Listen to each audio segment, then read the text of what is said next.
স্বাধীনতা দিবসের দিন নেতাজি সুভাষচন্দ্র বসুর মূর্তি উন্মোচন মানিকচক বাস স্ট্যান্ডে। বৃহস্পতিবার সন্ধ্যা নাগাদ মূর্তি ও উন্মোচন অনুষ্ঠানের আয়োজন করা হয়। মানিকচক বাস স্ট্যান্ডে বিভিন্ন সাংস্কৃতিক অনুষ্ঠানের মাধ্যমে বেশ সাড়ম্বরে নেতাজি সুভাষচন্দ্র বসুর মূর্তি উন্মোচন করা হয়।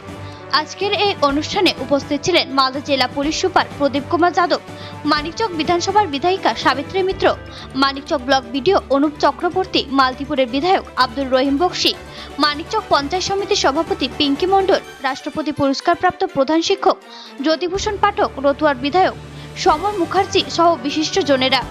বিধায়ক তহবিল থেকে প্রায় 8 লক্ষ টাকা ব্যয়ে এই মূর্তি স্থাপন করা হয়েছে বলে জানা গেছে।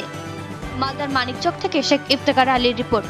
৭৮তম স্বাধীনতা দিবস এই দিনটি যেন নেতাজির মূর্তি আমরা এখানে স্থাপন করলাম। আমাদের সম্মানীয় আধিকারিকরা এটা উদ্বোধন করেছেন। আরও অনেক কাজ আরও লাইটিং ফাইটিংয়ের কাজ করে লাগিয়েছে। আমি চাই মানিকচকের একটা এগিয়ে যাক। মানিকচক সমস্ত যারা দেশের জন্য প্রাণ দিয়েছে, যারা দেশকে স্বাধীনতা আন্দোলন লড়াই যারা আমাদের স্বাধীনতা এনেছে, তাদেরকে অনেক বাচ্চারা চিনতে পারে। মানিকচকের কোনো প্রতিমূর্তি কোথাও নেই, সেই জন্য আমরা এই মূর্তিগুলো বিভিন্ন জায়গায় বসাচ্ছি। আগে বিজ্ঞান মন্ডল বসেছিলাম, নেতাজি সুভাষচন্দ্র বসুর মূর্তি আমরা এখানে স্থাপন করা হলো।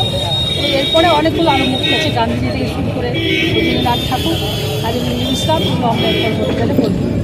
যদি মানুষ চাই তাহলে আবুল কালাম আজাদেরও একটা প্রতিমূর্তি করা উচিত বলে মনে হয়। সঞ্চালনা করবার জন্য অনুরোধ করছি।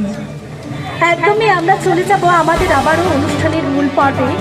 আর মুহূর্তটি অত্যন্ত আনন্দের, আবেগের, ভালো লাগার, ভালোবাসার।